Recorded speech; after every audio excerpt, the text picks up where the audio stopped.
మా నాన్న నేను చిన్నప్పటి నుంచి తాగుతూ ఉంటారు. అయితే చాలా ఇసుకిస్తూ ఉన్నాడు. చనిపోతాననే ఆలోచన ఆయనకి, బాగా తాగి ఒళ్ళంతా షేడ్ వస్తుంది. వస్తున్నప్పుడు మా నాన్న ఫోన్ చేసి, మా నేను చచ్చిపోతున్నాను, నన్ను ఎక్కడికి చచ్చిపోతాను నేను అని చెప్తున్నాడు. మాకు భయం వేసి కల్వరికి ఫోన్ చేసి ప్రేయర్ చేయించాను. ప్రార్థన అంటే ఎక్కడికి వచ్చేవాడు కాదు. అట్లాంటప్పుడు ఒకరోజు మళ్ళీ బాగా ఫుల్గా తాగి నవంబర్ 9వ తారీఖు నాకు ఫోన్ చేసి, నేను చనిపోతున్నాను, నువ్వు వచ్చి దాన్ని చూడు అని చెప్తున్నాడు. నేనన్నా, ఎందుకు నాన్న, నువ్వు దేవుని సన్నిధికి రా, వెళ్దామనంటే ఎక్కడ తీసుకెళ్తామంటే ప్రవీణ్ కుమార్ గారి దగ్గరికి సికింద్రాబాద్ తీసుకెళ్తానని చెప్పాను. అయినప్పుడు వస్తానన్నాడు. మా అమ్మ అన్నది, మీ నాన్న మాటలు నమ్మబాకు, ఆయన ఏదో చెప్తా ఉంటాడు, మళ్ళీ తాగింది దిగిపోయినాక నేను రానంటాడు అని అంది. నవంబర్ 10వ తారీఖు నేను మా నాన్నని ఇక్కడికి తీసుకొచ్చాను. తీసుకొచ్చినాక ప్రేయర్ చేశారు. డాడీ మమ్మీ గారు ఉన్నారు, ఆ రోజు ప్రేయర్ చేశారు. ప్రేయర్ చేసిన తర్వాత ఇంటికి వెళ్ళిన తర్వాత ఆ రోజు నుంచి ఈ రోజు వరకు మా నాన్న తాగటం మానేశాడు. మా వైఫ్కి కడుపులో బాగా నొప్పి వచ్చిందన్నమాట. నొప్పి వస్తే డాక్టర్ దగ్గరికి వెళ్ళాము. డాక్టర్ దగ్గరికి వెళ్తే, అమ్మ నీకు ఫైబ్రాయిడ్స్ అయినాయి. ఫైబ్రాయిడ్స్ అంటే కడుపులో గడ్డలు అన్నమాట. మా వైఫ్కి 1 కేజీ దాకా కడుపులో గడ్డలు ఉన్నాయన్నమాట. నీకు గర్భఫలం రావడమే కష్టమని డాక్టర్లు చెప్పారు. వచ్చిన 4-5 లక్షలు ఖర్చు అవుతుందని డాక్టర్లు బాగా బెదిరించారన్నమాట. అప్పుడు నేను దేవునిలో పెట్టాను. నేను ఇక్కడ చర్చికి వచ్చి 2 ఇయర్స్ నుండి కాలేజీకి వస్తున్నాను. నేను దేవునిలో పెట్టాను. మళ్ళీ దేవుడు నాకు మంచి కూతుర్నిచ్చాడు. 50,000లో నేను హాస్పిటల్ నుండి బయటికి వచ్చాను. ఇదంతా దేవుని చిత్తము. నా కుమార్తె దేవుని వలన పుట్టినది. దేవుడు లేకపోతే నేను ఈరోజు లేను. అమ్మగారికి అయ్యగారికి వందనాలు. మీ అందరికి తెలుసు, మెడికల్గా ఫైబ్రాయిడ్ గర్భసంచిలో గడ్డలుంటే పిల్లలు మరి గర్భం దాల్చడం కష్టం. రెండోదిగా ఒకవేళ ఉన్న అబార్షన్స్ అవుతుంటాయి. ఎందుకంటే అందరికీ తెలిసినటువంటి ప్రత్యేకమైన మెడికల్ తెలియదంటూ డాక్టర్స్ భయపెట్టడం కాదు, అట్లాంటి డాక్టర్స్ తిడతారు. డాక్టర్స్ చెప్పింది అది నిజమే, కానీ దేవుడు మెడికల్ సైన్స్ని తారుమారు చేసి చక్కటి కుమార్తెను ఈ కుటుంబానికి ఇచ్చాడండి. గట్టిగా చప్పలు కొట్టి ప్రభు నామాన్ని మహిమపరచుదాం. అమ్మా చెప్పు.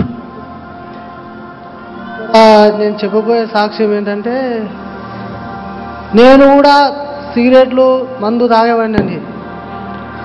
1996 నుంచి 2013 వరకు లాస్ట్ వీక్ వరకు తాగాను.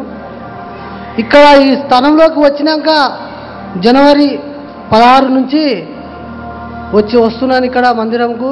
ఆ రోజు నుంచి తాగడం కూడా, సిగరెట్లు మందు నుంచి కూడా విడుదల పొందాను. నా ద్వారా ఈ బాబు కూడా తాగనికే వస్తే తాగుతున్నాడు. మా అక్క కొడుకండి, తాగుతున్నాడు. తమ్మి మా బాబుని ఎట్లన్నా మంచిగా చేయంటే, అమ్మ నేను పోయే మందిరంలో దేవుడు స్వస్థపరుస్తాడని నేను చెప్పినాను. చెప్తే 30 తారీఖు రోజు ఇక్కడ వస్తే ఈ బాబు అసలు మత్తిలో కూడా లేడు. ఇక్కడ వచ్చినప్పుడు స్టేజ్ ఎక్కినావా అంటే ఎక్కలేనా అంటాడు. ఇక్కడ కూర్చుని పెడితే ఇక్కడ లోపడిపోతాడు. మళ్ళా ఆ రోజు ఉండట్లేదు ఇక్కడ. ఇక లాస్ట్ టైంలో అందరూ అయిపోయినాక అమ్మగారితో పేరు చేపించినాక ఆడ ఆయిల్ తీసుకొని తల మీద వాటర్లు తాపేయండి అంటే 3 వారాలు అయిందండి. 2వ వారం నుంచి తాగడం మానేశాడు ఈ బాబు. గోదర్గన్ నుంచి తండ్రి చనిపోయాడు. తల్లి కూలి పని చేసుకుంటుంది. చిన్నవాడండి, దాదాపు 10 ఇయర్స్ బాయ్. తాగుడికి బానిసైపోయాడు. పాపం ఆ తల్లి ఏం చేయలేక నా దగ్గరికి తీసుకొస్తే, ఎంత అందంగా ఉన్నాడంటే వాడు, చూడ్డానికి సొట్ట బుగ్గలు చక్కగా ఉన్నాడు. అప్పుడు దైవజనాన్ని గట్టిగా దగ్గర తీసుకొని, అరే నీకు 10 జతలు బట్టలు కొనిస్తాను రా నాన్న, ఎందుకు తాగుతున్నావు అని అడిగితే వాడు అంటున్నాడు, నాకు బట్టలు లేవు, మా అమ్మ బాగా చూసుకోవట్లేదు, మనసు ఇరిగిపోయి తాగుతున్నాడు అంటున్నాడు. వాడు ఎప్పుడైతే వాడిని తాగితే బోరింగ్ దగ్గరికి వెళ్ళి బోరింగ్ నీళ్ళు గుమ్మరిస్తే మత్తు దిగేదట వానికి. చూడండి, ఈ చంటి బిడ్డ కొరకు మీరందరూ ఒకసారి చేయి పైకెత్తుతారా? గొప్పవాడు కావాలని. వాడు ఎంతో సిగ్గుపడుతున్నాడు. అందరూ కూడా ప్రార్థన చేయండి. ఈ ప్రవీణ్ గొప్ప దైవజనుడు కావాలి ప్రభా, మంచి ఉన్నతమైన స్థితిలోకి బిడ్డ వెళ్ళును కాక. అట్టి ఆశీర్వాదాలు ఈ కుటుంబంపై, కుమారునిపై బ్లెస్ చేస్తున్నాం, దిగును కాక అని ప్రార్థిస్తున్నాం యేసు నామములో. ఆమేన్. వెళ్ళు. మొట్టమొదటిగా మత్తయి ఆ యొక్క ఉపవాస ప్రార్థన గురించి, మత్తయి సువార్త ప్రతి ఒక్కరు కూడా బైబిల్ తెరిచి 4వ అధ్యాయం. దేవుడి రాత్రి మనతో మాట్లాడుతుండగా దేవుని సందులో 4వ అధ్యాయం మొదటి 3-4 వచనాలు దయచేసి చదివి వినిపించాలి. మత్తయి సువార్త 4వ అధ్యాయం. అప్పుడు యేసు అపవాది చేత శోధింపబడుటకు ఆత్మ వలన అరణ్యమునకు కొనిపోబడెను. 40 దినములు 40 రాత్రులు ఉపవాసముండిన పిమ్మట ఆయన ఆకలి గొనగా ఆ శోధకుడు ఆయన యొద్దకు వచ్చి, నీవు దేవుని కుమారుడవైతే ఈ రాళ్ళు రొట్టెలగునట్లు ఆజ్ఞాపించుమనెను. చాలు. చూడండి, యేసుక్రీస్తు ప్రభువు ఉపవాస ప్రార్థన ప్రారంభిస్తున్నాడండి. జాగ్రత్తగా విందాం. అసలు యేసయ్య ఫాస్టింగ్ ఉన్నాక ఏం జరిగింది? యేసుక్రీస్తు ప్రభు ఉపవాసంలో అసలు ఎలాంటి అనుభవాన్ని అనుభవించాడు? ఆయన ఉపవాసములో 40 రాత్రులు 40 పగలట అరణ్యంలోకి లూకాసు వార్తలో ఏమని రాయబడినట్టు ఆత్మలో కొనిపోబడ్డాడట. చూడండి, ఉపవాసం ఉంటే అరణ్య అనుభవం ఏంటంటే, అరణ్యంలో ఏముంటుందండి? ఉపవాసం ఉంటే మంచి కూల్ డ్రింక్స్ తాగాలి, మంచి మంచి జ్యూసులు తాగాలి, మనుషుల మధ్యలో ఉండాలి, అప్పుడప్పుడు ఏమైనా ఆకలేస్తే తినాలి. కానీ అరణ్యంలో ఇలాంటివి ఉండవు. 40 రాత్రులు 40 పగలట ఉపవాసం ఉండి ఆత్మచేత అరణ్యంలోకి కొనిపోబడ్డాడట. అరణ్యంలో ఏముండదంటే జనసంచారం ఉండదు, అక్కడ తాగటానికి ఏముండవు, తినటానికి ఏముండదు. అంటే మనుషులు లేని అనుభవము, అరణ్య అనుభవము. దేవుని బిడ్డలారా, ఈ ఫాస్టింగ్ టైం అనేది చాలా టఫ్ టైం. చాలా మంది అంటారు ఉపవాసంలోకి వెళ్ళగానే దేవుడు కార్యం చేస్తాడు. లేదు దేవుని బిడ్డలారా, ఉపవాసం అనేది ఎప్పుడైతే మనం ప్రారంభిస్తామో మనము ఆటోమేటిక్గా అరణ్య అనుభవంలోకి వెళ్తాం. అప్పటి వరకు ఉన్నటువంటి ద్వారాలన్నీ కూడా మూయబడతాయి. ఉపవాసం ఉన్నాక సాతాను ఇంకా బలంగా మన విషయంలో ప్రిపేర్ అవుతూ ఉంటుంది. ఉపవాసం ఉన్న తర్వాత సాతాను ఇంకెక్కువగా విజృంభించడానికి ప్రయత్నం చేస్తుంటుంది. ఎందుకంటే చాలామంది, ఒక సహోదరి మొన్న వచ్చింది, అమ్మా నేను ఉపవాసం ప్రారంభించా, 2 దినాలు అవగానే నా జీవితంలో జరిగింది ఏంటంటే, ఎప్పుడు లేనంత గొడవ పెట్టుకున్నాను మా తోటికోడలతో. నేను ఇక ఫాస్టింగ్లో పడిపోయాను కాబట్టి ఇక నేను ఉపవాసం ఉండను అంటుంది. చూడండి, ఇక్కడ ఏముందంటే అరణ్యములో ఆత్మచేత, లూకాసు వార్తలో రాయబడి ఉంటుంది, ఆత్మచేత అరణ్యములో కొనిపోబడిన తర్వాత అపవాది చేత శోధింపబడినని ఉంటుంది. అంటే ఫాస్టింగ్ టైంలో సాతాను చాలా భయంకరంగా మనతో పోరాడుతుంది. దేవుని బిడ్డలారా, అది మామూలుగా నిన్ను తాకడం కంటే ఉపవాస ప్రార్థనలో మరి ఎక్కువగా నిన్ను బలహీనపరచాలని ప్రయత్నం చేస్తుంటుంది, నీ శరీరాన్ని వీక్ చేయాలని ప్రయత్నిస్తుంటుంది. అప్పుడే ఏవో సంఘటనలు జరుగుతుంటాయి, ఎక్కడికో వెళ్ళాలనే ప్రేరేపణ వస్తుంటుంది. అందుకని యేసయ్యట ఆత్మచేత అరణ్యంలోకి కనుపబడి 40 రాత్రులు 40 పగలు ఉపవాసం ఉన్నాడట. చూడండి, ఆయన ఉపవాసం ఉండి ఆ 40 దినాలు అరణ్యంలో గడుపుతున్నాడండి. అక్కడ ఏమీ లేదు. చాలా మందికి ఫాస్టింగ్ ఉంటే ఏమనుకుంటారంటే, వెంటనే దేవుడి ప్రత్యక్షమే నాతో మాట్లాడాలా, ఈరోజు ఉపవాసం ఉన్న రేపటికి నాకు జవాబు వచ్చేయాలి, ఈరోజు ఉపవాస ప్రార్థన చేస్తున్న రేపు నా భర్త మారిపోవాలి. మీకు తెలుసా, నువ్వు ఉపవాసం ప్రారంభించినప్పుడు పరలోకము దిగి రావటానికి ముందుగా సాతాను నీతో బాగా యుద్ధం చేస్తుంది. అందుకని దానియేలు ఉపవాసం ప్రార్థన ప్రారంభించిన మొదటి దినమునేనట ఆయన ఉపవాస ప్రార్థన పరమున వినబడ్డదట. కానీ ఆ దేవుని యొక్క బ్లెస్సింగ్స్ తీసుకొని గాబ్రియేలు వచ్చే టైంలో పారసీకుల యొక్క అధిపతట 21 దినము కూడా ఆ బ్లెస్సింగ్స్ దానియేలు దగ్గరికి వెళ్లకుండా పోరాటం జరిగిందంట. దేవుని బిడ్డలారా, 21 దినములు జరుగుతున్న ఆ యుద్ధములో ఆ యొక్క పారసీకుల యొక్క అధిపతి ఆకాశములో ఆ యొక్క యుద్ధం చేస్తున్నప్పుడు మికాయేలుకి ఆ యుద్ధాన్ని అప్పచెప్పి గాబ్రియేలు 21వ దినమున దానియేలు దగ్గరికి ఆశీర్వాదాలు తీసుకొని వచ్చిందట.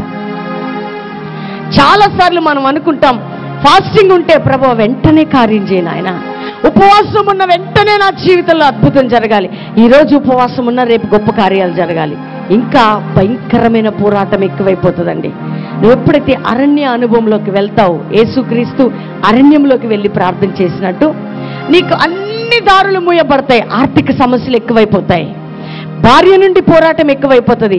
మీరు అనుకుంటారు ఫాస్టింగ్ ఉన్నాక ఏంటండి శోధన పెరిగిపోయిందంటే, నువ్వు ఎప్పుడైతే ఉపవాసం ప్రారంభిస్తావో శోధకుడు నీ ముందు నిలబడతాడా. యేసుక్రీస్తు ఉపవాసంలోకి వెళ్ళినప్పుడే శోధకుడు యేసయ్య మీద విజృంభించాడండి. యేసయ్య దగ్గరికే రాగలిగాడు, మన దగ్గరికి రాడా? చెప్పండి, వస్తాడా రాడా? వస్తాడా రాడా? మన ఫాస్టింగ్లో మేము ఎప్పుడు ఫాస్టింగ్ ప్రారంభించినా ఒక యుద్ధం స్టార్ట్ అవుతుంది, ఒక భయంకరమైన పోరాటం స్టార్ట్ అవుతుంది. మేము ఉపవాసంలోకి వెళ్ళేటప్పుడు మాకు అర్థమైపోతుంది శత్రువు ఇంకా వాడు చూడండి భయంకరమైనటువంటి యుద్ధం చేయడానికి సిద్ధపడుతున్నాడని. ఎందుకంటే మన ఉపవాస ప్రార్థన పరలోకాన్ని తాకబోతుంది. ఇంతవరకు జరగని అద్భుతమైన బ్లెస్సింగ్స్ మన దగ్గరికి రాబోతున్నాయి. కాబట్టి వాటిని అడ్డుకోవటానికి సాతాను మనతో పోరాడతాడు దేవుని బిడ్డలారా. అందుకని యేసుక్రీస్తు ప్రభు అట 40 దినాలు 40 రాత్రులు పగలు ఉపవాసం ఉన్నప్పుడు ఆత్మచేత బలం పొందుకుంటున్న టైంలో ఆత్మ ఆయనని అరణ్యంలోకి తీసుకెళ్ళిన టైంలో సాతానట ఆయనను శోధించడానికి ఆయన దగ్గరకు వచ్చాడట. చూడండి, నీ ఫాస్టింగ్ ఉన్నప్పుడు నీ కోపం ఎక్కువ వస్తుంటుంది, కొట్లాట ఎక్కువ, ఎవరెవరితోనో పోరాడుతూ ఉంటావు, కొన్నిసార్లు ఇతరులతో కోప్పడుతుంటావు, ఇతరులతో ఏం చేస్తుంటావంటే చాలా సమాధాన పడాలనుకుంటావు, ఫాస్టింగ్లోనే టెంప్ట్ అయిపోతుంటావు, కొన్నిసార్లు ఓపెన్ అయిపోతుంటావు, కొన్నిసార్లు నీ మనస్సు బాధ అయిపోతుంటుంది, ప్రార్థనలోకి వెళ్ళలేకపోతుంటావు. కానీ ఆ టైంలో నువ్వు తెలుసుకోవాల్సింది ఏంటంటే ఉపవాసం నిన్నేదో డెప్త్లోకి తీసుకుని వెళ్ళబోతుంది సహోదరి సహోదరుడా. చాలామంది ఈరోజు ఫాస్టింగ్ టైంలో ఏం చేస్తుంటారంటే ఇక పడిపోయాను కదా ఇక ఫాస్టింగ్ ఉండను, ఇక తప్పిపోయాను కాబట్టి ఇక ఉపవాసం ఉండను, నేను అన్నదాన్ని మాట్లాడినాను కాబట్టి ఇక వెళ్ళను. కానీ యేసుక్రీస్తు దగ్గరికి సాతాను ఎప్పుడు వచ్చిందంటే ఉపవాసంలోనే వచ్చింది. అపవాది నీ వద్దకు ఎప్పుడు వస్తుంది చెప్పండి అందరూ? ఎప్పుడు? ఒక సహోదరి నా దగ్గరికి వచ్చి చెప్తుంది, అమ్మా నేను 3 పూట్లు తింటున్నాను కానీ మంచి కళలు దర్శనాలు బాగా వచ్చేస్తున్నాయి నాకు. కడుపు నిండా తినే వాళ్ళతో దేవుడు మాట్లాడండి కదా. ఆ మాట రాత్రింబగళ్ళు ఫుల్గా తింటున్నా కానీ దేవుడు నాతో మాట్లాడుతున్నాడు. నేను ఫాస్టింగ్ ఉండకపోయినా పర్వాలేదు, జాగ్రత్త దేవుని బిడ్డలారా. వెలుగుదూత కూడా మాట్లాడుతుంది. ఆమెతో నేను చెప్పాను, నీ దర్శనాలు నీ ప్రవచనాలు దేవుడు నీకు చూపించేదన్నీ కూడా తల్లి నిన్ను భ్రమపరుస్తుంది సాతాను. దేవుని సన్నిధిలో ఎంతో భారంతో ప్రార్థన చేస్తున్నప్పుడు డెప్త్లోకి ఉపవాస ప్రార్థనలోకి వెళ్ళినప్పుడే దేవుడు తన స్వరం విప్పి దానియేలుకి గాబ్రియేల్ని పంపించి మాట్లాడాడు. ఆయన చచ్చిన వాడి వల్లే పడ్డప్పుడు 21 దినము స్నానం లేదట, తైలాభిషేకం లేదట. ఆ రోజు తైలం రాసుకునే వాళ్ళు, స్నానం చేసుకునే వాళ్ళు దేవుని సన్నిధికి రాజు దగ్గరికి వెళ్తూ ఉండేవారు. కానీ 21 దినాలు అంటే 3 వారాలు కూడా స్నానం లేదు, తైలం లేదు, ఏమీ లేదు దేవుని బిడ్డలారా. అలా పడిపోయి ఉన్నాడు. ఆయనకి ఎప్పుడు ప్రత్యక్షత దొరికిందంటే 21వ దినమున గాబ్రియేలు ప్రత్యక్షమై దానియేలు నువ్వు బహుప్రియుడవని మాట్లాడుతుంది. చూడండి, ఉపవాసంలోకి వెళ్ళిన తర్వాత ఎప్పుడైతే నువ్వు ఆ యొక్క అనుభవంలోకి వెళ్తూ ఉంటావో సాతాను నిన్ను పీడిస్తుంటుంది. కానీ నీకోసం పరలోక ప్రత్యక్షత సిద్ధపరచడానికి దేవుడు సిద్ధం చేస్తున్నాడు. సాతాను నిన్ను ఉపవాసంలోకి వెళ్ళనీయకుండా, ఉపవాస ప్రార్థన యొక్క అనుభవంలోకి వెళ్లకుండా ప్రేరేపిస్తున్న టైంలో నువ్వు జాగ్రత్త వహించాలి. చాలామంది యవ్వనులు ఈ రోజుల్లో అనేక రకాల ఆలోచనలు కలిగి ఉపవాసం ఉంటుంటారండి. వారికి ఇష్టమైన వారిని వివాహం చేసుకోవడం కొరకు ఉపవాసం ఉంటారు, లేకపోతే రకరకాల అనుభవాల కొరకు ఉపవాసం ఉంటుంటారు. కానీ ఉపవాసం ఎందుకు ఉండాలి, ఎలా ఉండాలి, ఫాస్టింగ్ ఉంటే ఏం జరుగుతుంది నీ జీవితంలో? చూడండి, యేసుక్రీస్తు ప్రభు ఆ ఫాస్టింగ్ ఉన్నప్పుడు ఆయన దేవుని సన్నిధిలో గడపడానికి వెళ్ళాడట. ఆత్మ తీసుకొని వెళ్ళిందండి. ఈ విషయాన్ని బట్టి నేను ఒక మాటను మీకు చెప్తున్నాను. నువ్వెప్పుడు కూడా ఉపవాసం ఉండలేవు, కానీ పరిశుద్ధాత్మ దేవుడు నీకు తోడుగా ఉంటే నువ్వు ఫాస్టింగ్ ఉండగలుగుతావు. అర్థమవుతుందా మీకు? నువ్వెంత నిన్ను కంట్రోల్ చేసుకుని ఉపవాసం ఉన్నా నీ శక్తితో నీ బలముతో నువ్వు చేయలేవు. అందుకనే రోమిలికి రాసిన పత్రిక 8వ అధ్యాయంలో ఏమంటాడంటే, మనం ఏమని ప్రార్థన చేయాలో మనకు తెలియదు, కానీ మనలో నుంచి ఆత్మ తానే ఉచ్చరింప శక్యము కాని మూలుగులతో మన పక్షంలో విజ్ఞాపన చేస్తూ ఉంటాడట. అంటే నిన్ను ప్రార్థనలోకి యేసుక్రీస్తు ప్రభుని ఆత్మ అరణ్యంలోకి తీసుకుని వెళ్ళినట్టు నిన్ను ఉపవాస ప్రార్థన అనుభవంలోకి పరిశుద్ధాత్మ దేవుడు తీసుకుని వెళ్ళాలి. దేవుని బిడ్డలారా, నేను ఉంటానండి ఫాస్టింగ్ అని చెప్పుకుంటారు కొంతమంది. నువ్వు ఉండలేవు, నీ చేత కాదు. అందుకని మేము ఉపవాసం ఉండేటప్పుడు ఏమని సిద్ధపరుస్తామంటే అన్ని పనులు క్లోజ్ చేస్తాం, అన్ని పనులన్నీ పక్కకు పెట్టేస్తాం. దేవుని ఏమడుగుతామంటే, ప్రభా ఉపవాసంలో ఉండే శక్తిని మాకు దయచేయి, ఉపవాసములో ఉండే అభిషేకాన్ని మాకు దయచేయి. ఉపవాసములో ఉండేటువంటి అనుభవాన్ని మాకు దయచేయి. ఎందుకంటే మా శక్తి చేత కాదు, బలము చేత కాదు, కానీ నీ ఆత్మ ద్వారా మాత్రమే మేము ఉపవాస ప్రార్థన చేయగలం. నేను చాలా సందర్భాల్లో మీకు చెప్పాను, ఉపవాసం వాళ్ళని బట్టి వీళ్ళని బట్టి ఉండొద్దని. అనేక సందర్భాల్లో కొన్ని ఎగ్జాంపుల్స్ మీకు చెప్పా. మా దగ్గర ఒక నాకు యవ్వనస్తుడు, నేను కూడా ఉపవాసం ఉండి పాస్టర్ గారి లెక్క అయిపోవాలని 100 రోజులు ఉపవాసం ఉన్నాడండి. వాడు ఉన్నట్టు కూడా మాకు తెలీదు, ఆ యవ్వనస్తుడు ఉన్నట్టు. దాదాపు 20 రోజుల తర్వాత పిచ్చివాడైపోయాడు. బట్టలు ఇప్పుకొని రోడ్డు మీద పడ్డాడు. ఏంటి తల్లిదండ్రులు వచ్చి అడుగుతున్నారు, మా పిల్లవాడు రోడ్డు మీద ఎక్కాడు, బట్టలు ఇప్పుకొని తిరుగుతున్నాడంటే వాడు ఏమైపోయాడంటే, వానికి ఏం ఆలోచన కలిగిందంటే, నేను కూడా దైవ సేవకుని లాగా ఉపవాసము ఉండాలి, ఆయనలాగా అయిపోవాలని పిచ్చి తలంపు ఆయన శరీరాన్ని ఆకలితో చంపుకున్నప్పుడు ఆయన అటాక్ చేసింది ఏంటంటే వెలుగుదూత ఆత్మ. జాగ్రత్త దేవుని బిడ్డలారా, దేవుడు ప్రేరేపిస్తాడు మనల్ని. దేవుడు ఉపవాసం ఉండే కృప ఇస్తాడు మనకి. ఉపవాసంలోకి తీసుకొని వెళ్ళే అనుభవాన్ని ఇస్తాడు. అప్పుడు ఆత్మ సహాయముతో ఎన్ని దినాలను ఉపవాసం ఉన్నా నీలో ఉన్న ఆత్మ బలం పొందుకుంటుంది. అంతేగాని నిజమే ప్రతి వ్యక్తి ఉపవాసం ఉండాలండి. ప్రతి బిలీవర్కి ఉపవాసం అవసరం. కానీ నువ్వు ఉపవాసం ఉండాలంటే ఎవరి సహాయం కావాలా చెప్పండి అమ్మా, గట్టిగా చెప్పాలి. ఒక యవ్వనస్తుడు నా దగ్గరకు వచ్చాడు. అమ్మ, నేను ఒక అమ్మాయిని ప్రేమించాను, నేను ఉపవాసం ఉంటా, నా కోసం నువ్వు కూడా ఉపవాసం ఉండి ప్రార్థన చేయమని అడిగాడు. అప్పుడు నేను అన్నాను, సరేరా తప్పకుండా ఉంటాను, నీకేం కావాలి అని అడిగా. పెళ్ళి అన్నాడు. పెళ్ళే కదా కావాల్సిందన్నా. సరే నువ్వు వెళ్ళు, నేను ఉపవాసం ఉండి ప్రార్థన చేస్తాను, నువ్వు కూడా ఉపవాసం ఉండి అన్నాను.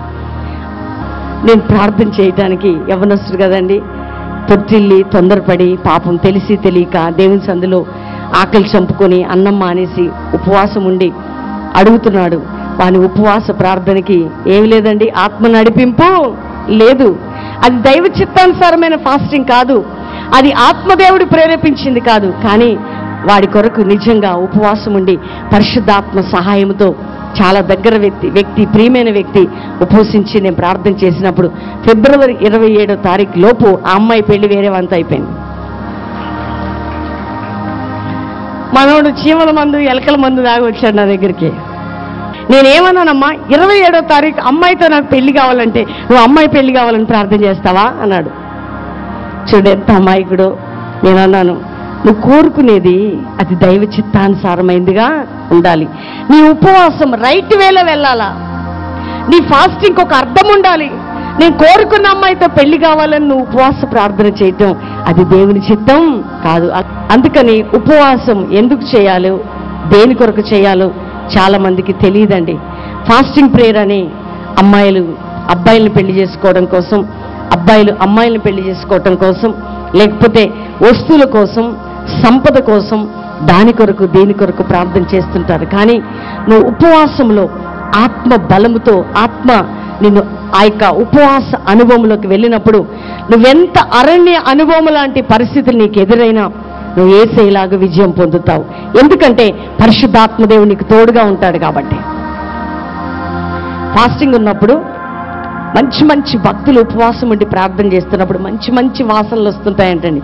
బిర్యానీ వాసన కదా, చికెన్ వాసన, మటన్ వాసన, అలాంటి వాసనలు వస్తుంటే వాళ్ళు ఆ వాసనలు మరొకసారి అంతకుముందు అంటే అది వాసన చూసినప్పుడు వారికి తినాలని అనిపించేది.